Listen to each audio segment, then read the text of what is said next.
In my previous life, my wife suddenly had a heart attack and was taken to the hospital by a colleague. By the time I arrived, she had already passed away. I couldn't accept the blow and fainted. When I woke up again, she'd already been cremated. There was no time to grieve. Debt collectors were knocking on my door. Only then did I learn she'd racked up millions in loans, and I was the sole heir, according to her will. 10 years later, I was bent over picking up trash on the streets when I saw my dead wife driving a luxury car, laughing with her first love. She smiled, tossed me $100 bill, and thanked me for my efforts. My body, already worn out, gave in, and I died on the spot from anger. When I opened my eyes again, it was the day my wife had the heart attack. Brother-in-law, you need to restrain your grief and take care of yourself. We did our best to save her, but Sister Melissa still... Gloria. Melissa's best friend and her attending physician spoke regretfully, dropping medical terms I couldn't follow, then helped me to the sofa. Brother-in-law, you'd better not look. I'm afraid you can't bear it. In the glass across from me, I saw my younger self, no labor scars on my hands. After a few deep breaths, I knew I'd been reborn.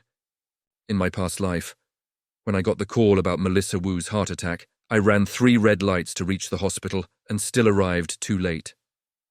Holding the death certificate, I spiraled, banging my head against the wall and blaming myself for not driving her to work. Whether it was the grief or the head banging, I fainted there. When I came to, Melissa had been cremated, leaving only a small urn.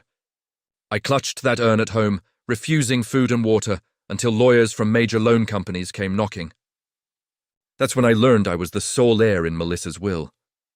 Trying to make sense of the finances, I discovered her company had been sold off by my mother-in-law Laura. While millions in loans fell to me, the court soon auctioned off the house. With nowhere to go, I sought Laura. She refused to see me. The days that followed were brutal. I lived in a tiny shed. Debt collectors pounded on my door almost daily. To survive and chip at the debt, I worked 4 jobs. Even under court enforcement, I could barely eat, and I let illnesses go untreated. Then one day, while picking up trash, I saw Melissa, dead 10 years, behind the wheel laughing with her first love. I rushed closer. She didn't bother to hide, mocked me for looking 70 at 40, and threw me a $100 bill for my efforts. I died right there from anger, while she drove off as if I were nothing. Thinking of all this, I made a decision. In my previous life, you faked your death. This time I'll make you truly dead. Gloria kept urging me to drink water, but I'd come to my senses and wouldn't. In my last life, I fainted after that glass, almost certainly drugged so I'd miss the cremation. I set it down and walked to Melissa's bedside, ignoring Gloria's protests. Lifting the sheet, I saw Melissa's rosy face and smooth breathing. Last time I was too grief-stricken and foolish to notice. I raised my hand and slapped her hard. She didn't budge, clearly anesthetized, so I wouldn't discover the ruse. That actually fit my plan, Gloria screamed, assuming I'd figured out the act. Brother-in-law, you can't be so harsh even if you're angry. We can explain everything. The pain from my previous life surged and I kept striking her, hard. Watching Gloria near collapse, I put on the look of a man hating his wife for not listening. I told you not to stay up late, to get a checkup. Why didn't you listen? What am I supposed to do now that you left me alone? Gloria, thinking I hadn't realized anything and was just venting grief, still worried at how hard I hit. She stammered, Brother-in-law, take it easy. Sister Melissa will feel pain. I stopped and looked at her like she was a fool. Why, Gloria, do newly dead people feel pain? She swallowed, regretted her words, and forced a smile. No, She couldn't finish. I didn't argue. I took out my phone and made a call. Yes, I want to donate organs here. Just died recently. Come quickly! Gloria wanted to stop me, but instead, given her position, she whipped out her phone and sent a message. The organ donation team arrived within minutes. I wore sorrow like a mask. My wife was kind. With this unexpected death, I hope her life can continue by saving more people. The doctor from the donation office gripped my hand. On behalf of those families, thank you. Which organs would you like to donate? I glanced at Gloria and sighed. My wife died of a sudden heart attack. I'm not sure what's viable. Do an autopsy. If nothing's usable, donate her body to medical research. Gloria blocked the bed. No, brother-in-law, Melissa didn't want to donate. She told me. We must respect her wishes. I dabbed at fake tears. Gloria, I'm her husband. I can decide. You're just a good friend, no blood tie. We both know who has the final say. And every minute you delay, organs deteriorate. You're a doctor. Don't you want to save lives? Yes, Dr. Gloria, please step aside, the staff chimed in. Gloria refused. I contacted Aunt Wu. At least let her see Melissa one last time. So she'd alerted Laura. I nodded. I never intended to donate, because as soon as they opened her chest, they'd find her alive. I didn't want to expose the fake death. I wanted the fake play to turn real. I was doing this to draw out Victor or Laura. I wanted them to watch Melissa die, unable to stop it. It'd also be evidence if they ever tried to frame me again. Laura rushed in with curlers in her hair, clearly from the salon, relieved to see Melissa still intact. Then she slapped me. What use are you? What bad luck did Melissa have to marry you? My daughter died because of you, and you still want to dissect her. If anyone touches a hair on my daughter's head today, I'll kill their whole family. She drove the donation team away by force. No donations. Go harm someone else. They left reluctantly. Gloria exhaled and covered Melissa with a white cloth. Laura sat and kept cursing. You worthless scum. Your wife is dead, and instead of mourning and burying her, you want to use her for research. Be a silent teacher. Cut my daughter into pieces? If you want to be a good person, donate yourself. You can die now and I'll donate all of you. Holding my face, I sighed. Mom, I'm sorry. I was just trying to... She slapped me again. Don't even think about it. Go home. I'll take my daughter to the crematorium later. I went quiet, knelt, and humbly handed her the water Gloria had brought. Parched from yelling, Laura downed it in one gulp. Gloria didn't stop her in time. Minutes later, Laura fell asleep. Cold sweat broke over Gloria. She stammered, Brother-in-law, you're not thinking of organ donation again, are you? I shook my head and laid Laura flat on the sofa. Of course not. Mom said no. I won't continue, Gloria exhaled. Aunt Wu suddenly fainting might be a bad sign. Take her to the ER now. I'll arrange Melissa's cremation. How could I trouble you? You're a doctor. You know more. You take care of my mother while I handle the cremation. I called the crematorium and asked them to come immediately. Gloria argued, no rush. Wait till Aunt Wu wakes. Sister Melissa isn't going anywhere.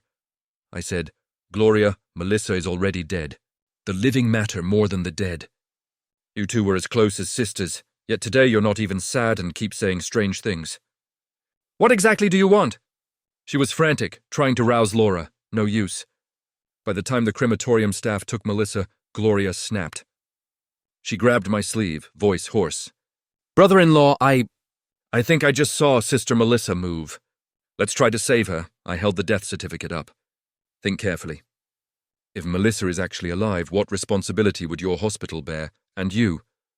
That's called murder. Reckless disregard for life. Maybe the hospital survives, but you'd definitely go to prison. So, did you really see her move? She was cornered, no way to refute me. I sneered, shook off her hand, and followed the crematorium's car. She cried out and started making calls. Watching Melissa on the stretcher, I couldn't help but laugh. Last life, when I met her in the street after 10 years, her face was almost unchanged. I threw myself in front of her car, desperate to recognize her, to see if it was really her, to spill 10 years of longing. She squinted a long time before barely recognizing me and laughed. It's you! How did 10 years make you look older than my grandfather? My voice was hoarse, my body hunched. I didn't look 50. I stammered. You weren't dead. Melissa and Victor, her passenger, burst out laughing. I faked my death to get rid of you. She didn't finish the thought, but what else could it be? If she'd asked for a divorce, I couldn't have refused, but that would split assets and brand her a cheater. Faking death was different. Dump all the debt on me, transfer assets, and be with Victor under a new identity. I was too angry to speak. She seemed eager to keep mocking me. At the hospital, I could hear you talking. I still remember how you cried.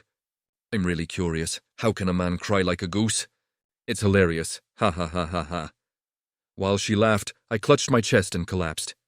Wife, Victor blurted, is he trying to scam us? Let's go. Melissa shouted about bad luck, floored it, and left me to die. My last memory was their car shrinking away before everything went black. Still drowning in those memories, I noticed Melissa's fingers twitch. She must have sensed the cremation coming. The anesthesia was wearing off. I urged the driver to hurry. Please, faster! My mother-in-law is trying to take my wife's body to donate it. I just want my wife to go and come back whole. He nodded and stomped the gas. I leaned to Melissa's chest, listened to her steady heartbeat, and said all I hadn't been able to say last time. I know you're not dead. I know you've been cheating and staged this to run with Victor, leaving me the debt. But I don't hate you. I'll respect your wish. Since you want to die, I'll make sure you're cremated quickly. I know you can hear me. I don't know if you can feel pain. I hope you can, so you feel the cremation. You might be the first person cremated alive. You might wonder why I'm doing this or how I know. It doesn't matter. I've lived this day before. Last life I believed you, like you wanted, and lived miserably. Don't blame me. You owe me this. Her fingers trembled. She couldn't move, but tears slid from her eyes. I wiped them. Already crying? You'll have plenty of time to cry in the crematorium. My phone kept ringing. Gloria, Laura. I was just a grieving widower. I had no intention of answering. Thanks to the driver's speed, we reached the crematorium in 20 minutes instead of 30. It was crowded. Melissa's turn would be at least an hour. I paced until I found the person in charge. My wife died suddenly of a heart attack. My mother-in-law fainted from the news and is now being resuscitated. I need to get back. Please let me cremate my wife first. I don't want my mother-in-law to suffer more. He'd never had someone ask to cut the cremation line. He hesitated. I understand you're in a hurry, but others have been waiting. It's not fair. Even so, he subtly extended his hand. Time was life, and I transferred 2,000 yuan. Please, I'm an orphan. My wife and mother-in-law were good to me. I can't lose my mother-in-law too. With that incentive, Melissa cut the line and was pushed toward the chamber within 10 minutes. When the staffer was about to press the incineration button, I stopped him. I couldn't let him become an accomplice, and I wanted to take revenge myself. After I insisted, he agreed to let me press it. Just then, Laura and Gloria's frantic voices rang from the entrance. Stop, stop! Don't cremate her! Laura, still under the drug or the shock, collapsed at the doorway. Stop! Bring my daughter out. Gloria grabbed my hand as I reached for the switch. Brother-in-law, wait. Aunt Wu has something to say to Melissa. Laura panted. Get out! I won't let you cremate my daughter. I'll do it myself. You mean take her out? Even now they wanted to keep the fake death plan going. I knelt and said sorrowfully, Mom, Melissa is gone. Let her rest. I'm her husband. I won't leave. The argument drew a crowd. The staffer frowned. What tragic play is this? This isn't the place. He moved to press the button. Gloria and Laura, desperate, lunged to stop him. Their faces twisted with panic. Startled, he stepped aside. They couldn't halt their momentum, stumbled onto the switch, and flames roared up around Melissa. 2 screams tore through the room. Everyone turned to Gloria and Laura. I kept my eyes on the chamber. The anesthesia must have fully worn off. Through the heat-blurred window, I could just make out her mouth open and a hand reaching. But the commotion outside drowned everything, and no one noticed. Only after a minute did everyone look back toward the furnace. The staffer pointed, astonished, and whispered, This is the first time I've seen a hand reach so high. It really looks like a living person. Yeah, usually there's only a slight muscle reaction. It's a good thing it's daytime, otherwise I'd think it was a ghost. I wiped away non-existent tears, forced my lips not to curl up, and spoke pitifully. My wife loved her mother-in-law the most. She must have heard her mother-in-law's voice and tried to sit up to see her one last time. I wiped my eyes and said to the crematorium, Rest in peace, my dear wife. Don't worry, I will take good care of Mom.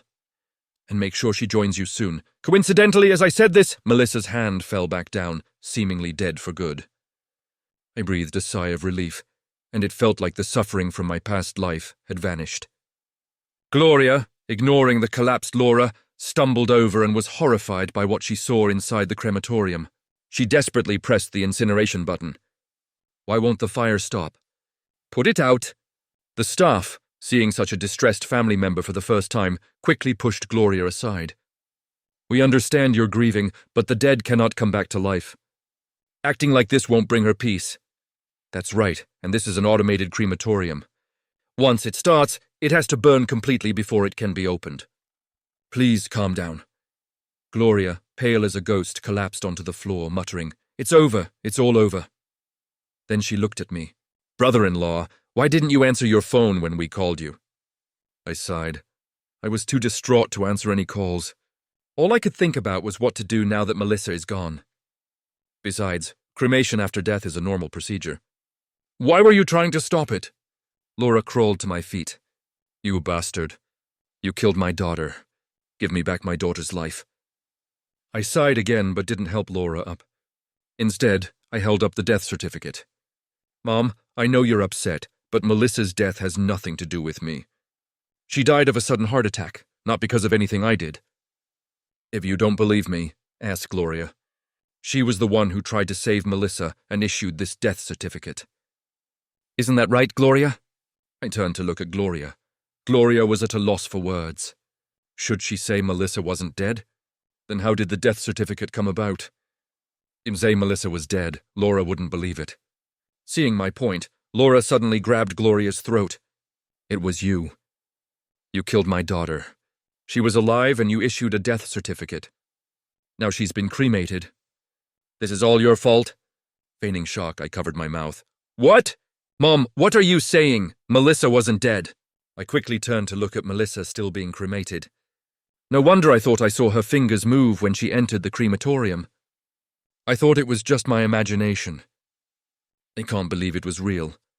Upon hearing my words, Gloria pulled her hair desperately and after much mental preparation, finally spoke. "It's true. Melissa isn't dead. She was just anesthetized. If you had waited a few more minutes, she would have woken up." I still felt the need to escalate things. "What? Are you saying Melissa was cremated alive and conscious?" This statement was horrifying, and everyone present was stunned. The staff's faces turned pale as they muttered. No wonder just after I started the fire, she suddenly reached out her hand. "My God, this is murder." Hearing this, Laura rolled her eyes and fainted. I quickly reacted, slapping Gloria across the face. "Gloria, are you insane? How can you joke about something like this? My wife is dead and you're making up lies." Gloria, shocked by the slap, stammered, "I'm not lying." I sneered. "Not lying? Then tell me, why was my wife anesthetized? Why did you issue a death certificate?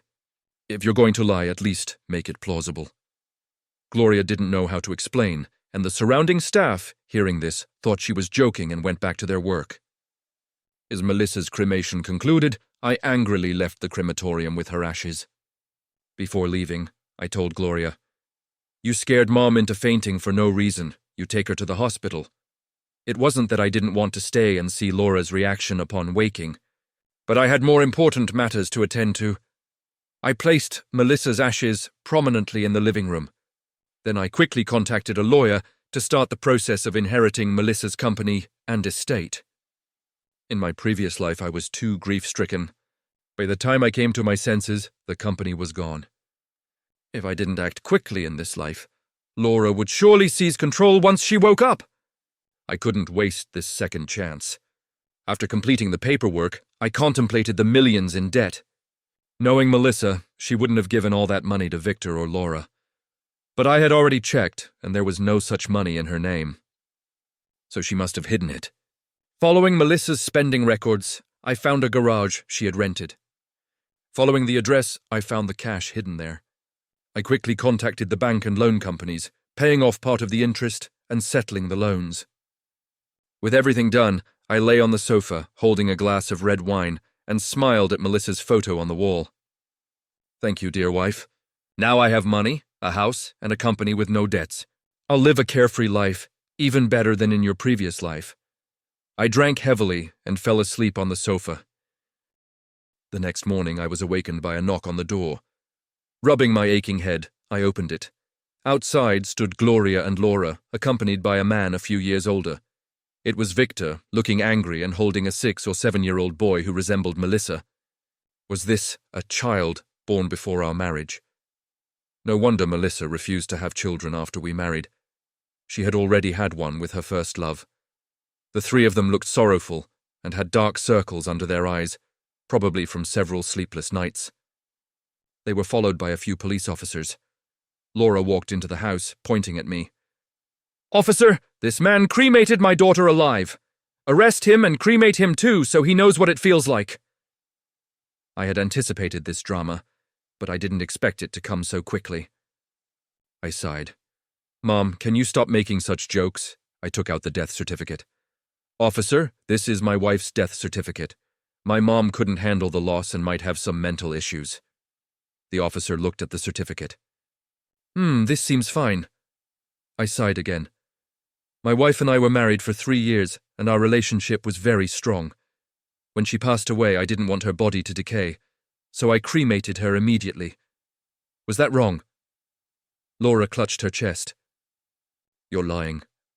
My daughter despised you long ago. If Victor hadn't been unable to divorce back then, Melissa would never have married you out of spite.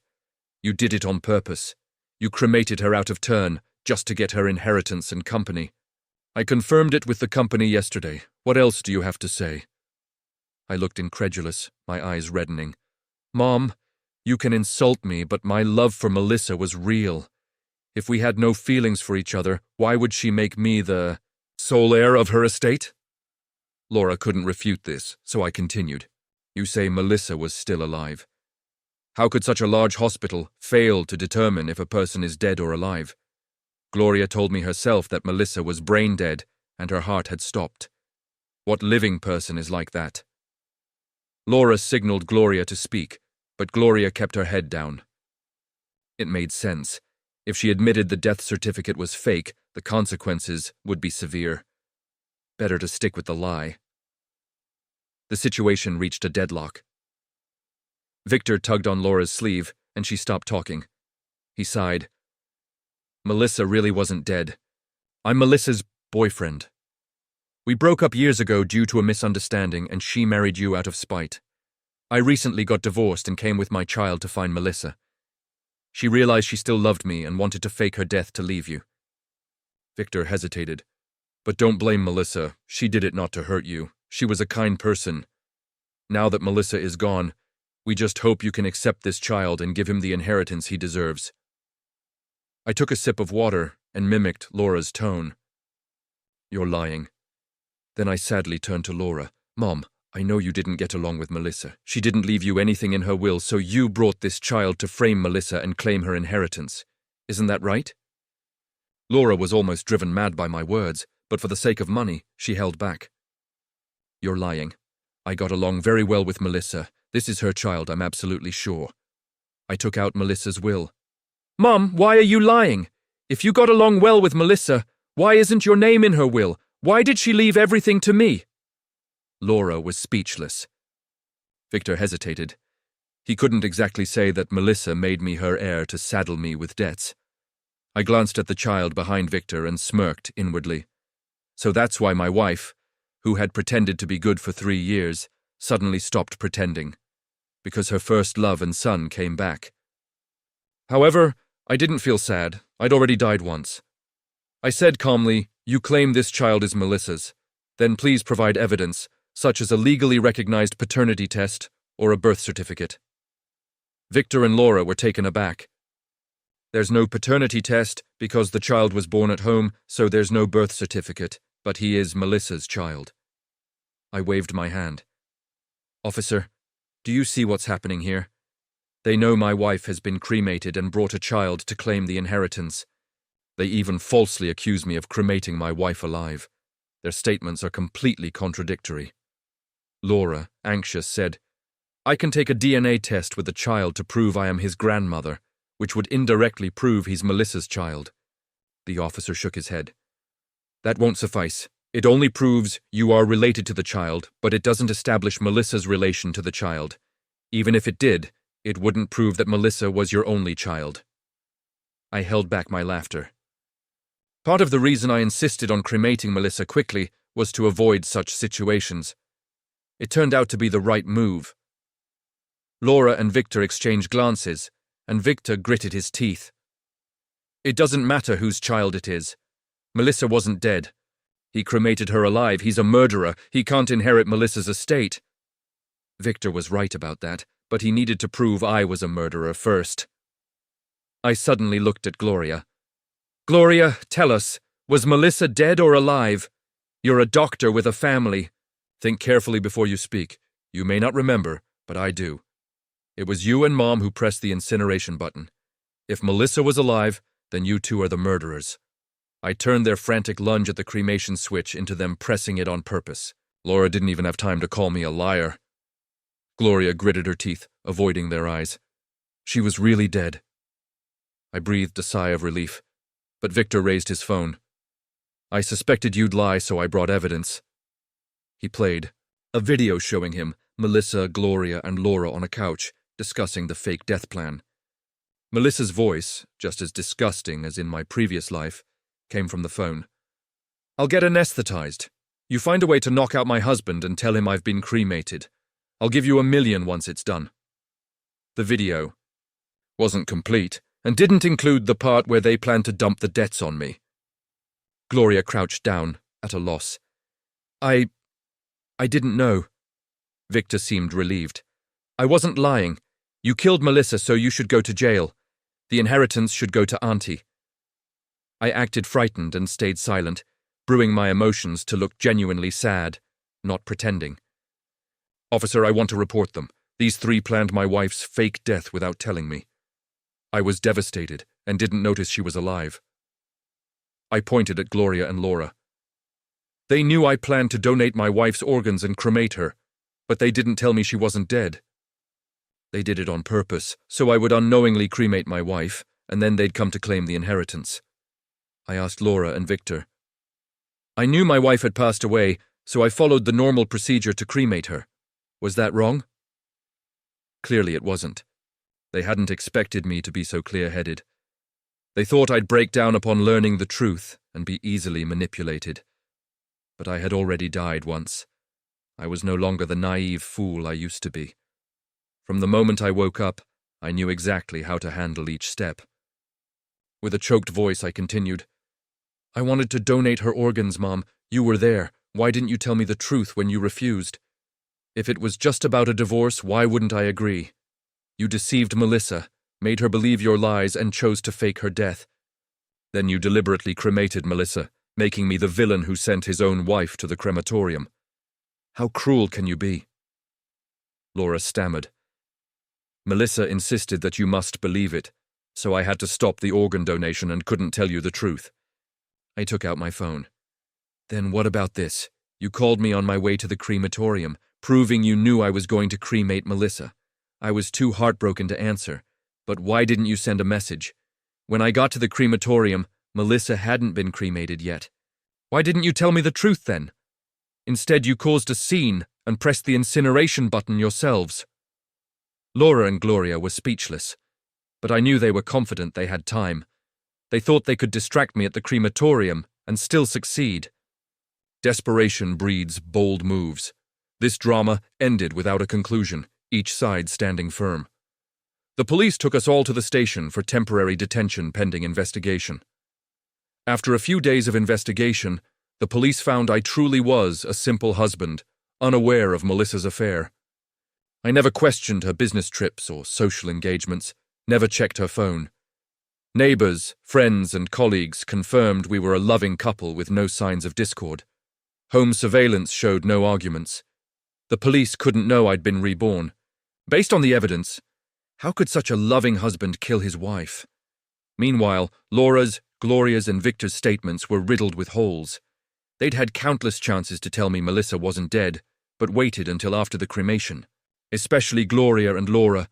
Both saw Melissa enter the crematorium, yet said nothing, even pressing the button themselves. They claimed it was unintentional, but who would believe that? Not only that, the initial fake death plot was already shocking. Thus, The investigation concluded I was an innocent, grieving husband, while the other 3 were charged with attempted murder. 6 months later, they were found guilty and sentenced to life imprisonment. Laura wasn't so fortunate. She died of a heart attack upon hearing her sentence. Gloria's husband divorced her and left with their children, devastated by her actions. Rumor has it, Gloria attempted suicide several times in prison, but failed each time. As for Victor, he contacted me repeatedly, begging me to visit him. When I ignored him, he wrote letters pleading that I raise the child for Melissa's sake. I sent a letter back informing him that the child had been sent to an orphanage. I am no saint. I couldn't raise the child of someone who conspired to kill my wife. I then sold the house and used the inheritance Melissa left me to buy a larger, better-located property. I kept Melissa's ashes with me, believing that if there is an afterlife, she would see how happy I am now.